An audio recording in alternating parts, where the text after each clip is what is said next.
Welcome back. We want to bring you the latest on our top stories at 8:33. Breaking news out of Montebello this morning. Police are rounding up suspects as part of a 3-year undercover investigation known as Operation Black Rain. KTLA's Chip Yost is live in Montebello to explain. Chip? Yeah, good morning, Frank. We're learning a lot more about this. Remember those SWAT guys we've been showing you throughout the morning? They're up here on the roof over here. If you take a look at those guys over here, we could move the camera if we could. You see that where that guy's at? In that area over there, they have a holding area where they've been bringing a lot of these suspects, these Mongols, in there.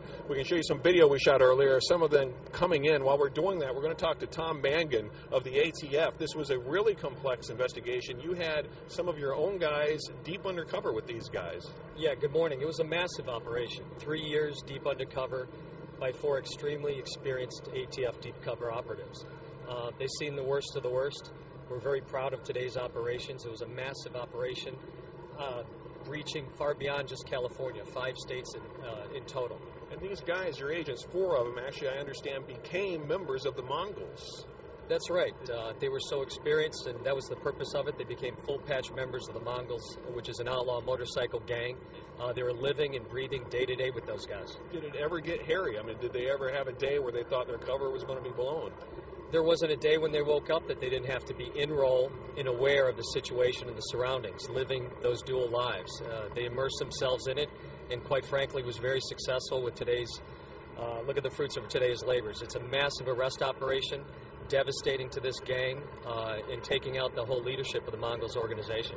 And we're talking more than 100 arrest warrants for everything from murder to what? Just 120 plus arrest warrants just in the Los Angeles area alone. Murder, attempted murder, firearms narcotics violations, RICO, conspiracy, the gambit. And this is the gambit, the type of violence that's associated with this gang. Is there a reason that this was done today? Was there a cover that was blown? Was there something that caused this all to take place today? You know, again, if you look just within the last several months, look at the violence associated with the Mongols. You had one of their own that was shot off a bike on the expressway.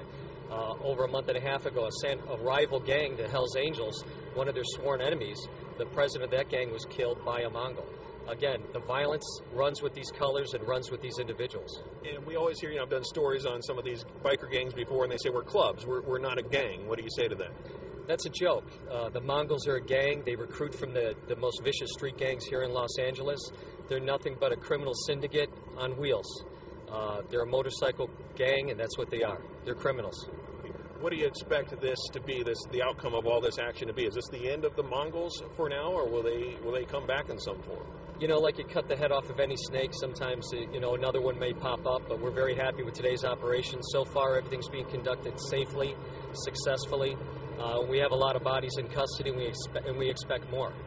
Well, thanks for joining us. That's the latest from here. And just to give you an update of how big this is, they have 1,500 agents involved, some local, some federal, in more than half a dozen states, 110 arrest warrants, and more than 100 search warrants, all served this morning starting at about 5 a.m. Live in Montebello, I'm Chip Yost. Back to you. A lot of information in that interview. Chip, thanks very much.